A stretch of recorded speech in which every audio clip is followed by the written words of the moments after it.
ஓம் ஸ்ரீ குருப்யோ நமஹ. ஸ்ரீ மகாபரிவாச்சரணம் மகாபரிவாச்சரணம் மகாபரிவாச்சரணம்.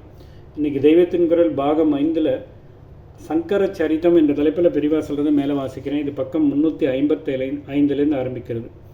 ஆச்சாரியாளின் ஆச்சரிய சாதனை, அதாவது அந்த 72 மதங்களையும் இந்த தேசத்தில் வழக்கற்று போகும்படியாக அந்த ஒரு மூர்த்தி செய்திருக்கிறார். நினைத்து நினைத்து ஆச்சரியப்படும்படியாக இப்படி ஒரு சாதனை செய்திருக்கிறார். தம்முடைய ஆத்மசக்தி, அறிவு சக்தி, வாதசக்தி ஆகியவற்றை கொண்டே ஒரு ஆண்டி இப்படி செய்திருக்கிறார் என்றால் அவர் அவதார புருஷராக இல்லாமல் வேறெப்படி இருக்க முடியும்?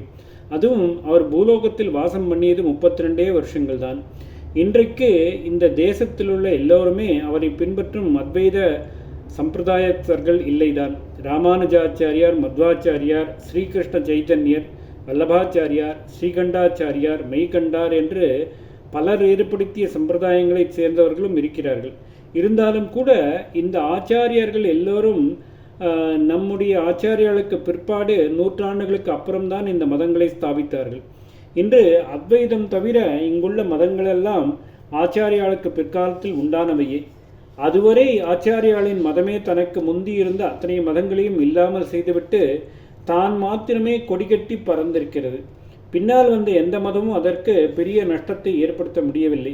எத்தனை புது மதம் வந்தாலும் ஆச்சாரியாலை பின்பற்றும் சம்பிரதாயர்களும் நிறைய இருந்து கொண்டேதான் வந்திருக்கின்றன.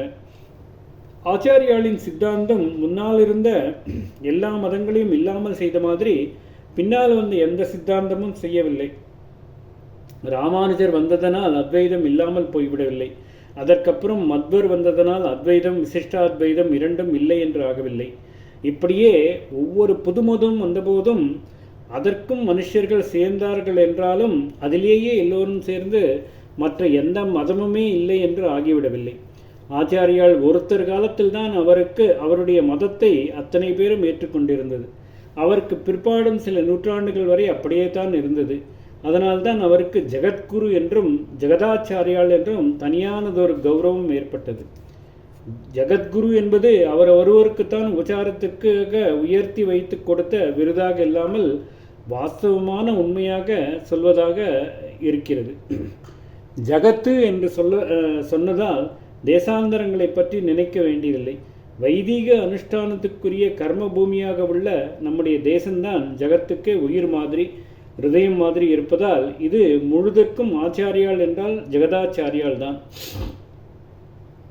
பாரத தேசம் என்று நாம் சொல்வதையே பூர்வ காலத்தில் இன்னும் விஷாலமாக பரதகண்டம் என்று சொல்லி அதில் 56 தேசங்கள், அங்கம் வங்கம் கலிங்கம் என்றெல்லாம் 56 தற்கால மாகாணங்கள், அதாவது மாநிலங்கள் மாதிரியானவை இருப்பதாக சொல்லி வந்தார்கள்.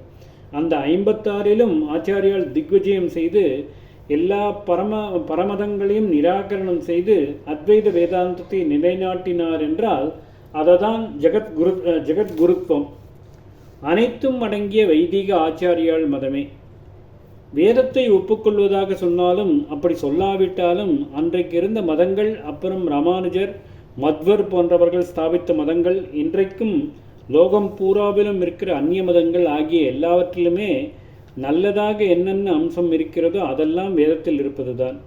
கால தேச வர்த்தமானங்களால் ஆச்சார அனுஷ்டானங்கள் வைதீகமாக தெரியாது போனாலும் தேசாந்திரங்களில் உள்ள மதங்கள் உட்பட எதுவானாலும் ஸ்பிரிட்டை எடுத்துக்கொண்டால் அது வேதத்தில் ஆதாரம் உள்ளவையாகவே இருக்கும்.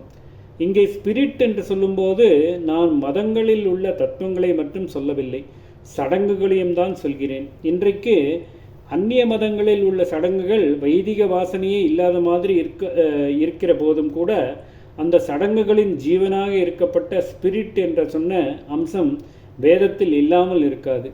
வைதீகம் அவைதீகம் என்று சொல்லப்படும் எல்லா மதங்களுமே தெரிந்தும் தெரியாமலும் இப்படி தத்துவம், சடங்கு இரண்டிலும் ஓரொரு அம்சங்களை வேதத்திலிருந்து எடுத்துக்கொண்டுதான் உருவாகியிருக்கின்றன. அம்சங்களைத்தான் பூர்ணமாக இல்லை.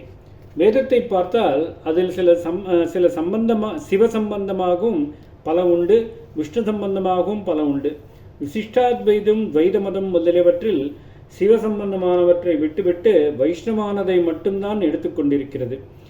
சிவாத்வைதம், சைவ சித்தாந்தம் முதலியவற்றில் இதற்கு வைஸ் வர்சாக இருக்கும். ஆகக்கூடி வேதத்தில் இருப்பதில் ஏதோ ஒன்றை விட்டு ஒன்றை மட்டும் கிரகித்துக் கொள்வதாகவே இருக்கும்.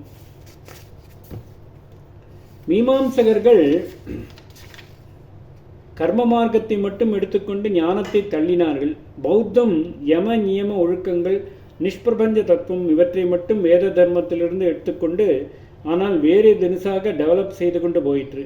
இப்படி எந்த மதத்தை பார்த்தாலும் வேதத்தில் சிலதை கொள்வது சிலதை தள்ளுவது என்றே இருக்கிறது. சம்பூர்த்தியாக வேதம் முழுவதையுமே அப்படி எடுத்துக்கொண்டது ஆச்சாரியாளின் மதம்தான். சரியாக சொன்னால் அது ஆச்சாரியால் மதமே இல்லை, ஒரிஜினல் வேத மதமே தான். ஆச்சாரியால் புனருத்தாரணம் பண்ணின ஒரிஜினல் வேத மதம். கர்மம், பக்தி, ஞானம், யோகம், தர்மம் என்ற ஒழுக்க நியமம், சப்பிரபஞ்சம், நிஷ்பிரபஞ்சம், சிவன், விஷ்ணு என்கிற மாதிரி பேதமே இல்லாமல் அத்தனை தெய்வங்களும் சம்மதம் என்பது என்று பூர்ணமாயிருப்பது ஆச்சாரியால் கொடுத்துள்ள வழி ஒன்றுதான். ஓம் ஸ்ரீ குருப்யோ நமः. ஸ்ரீ மகாபரிவாச்சரணம், மகாபரிவாச்சரணம், மகாபரிவாச்சரணம்.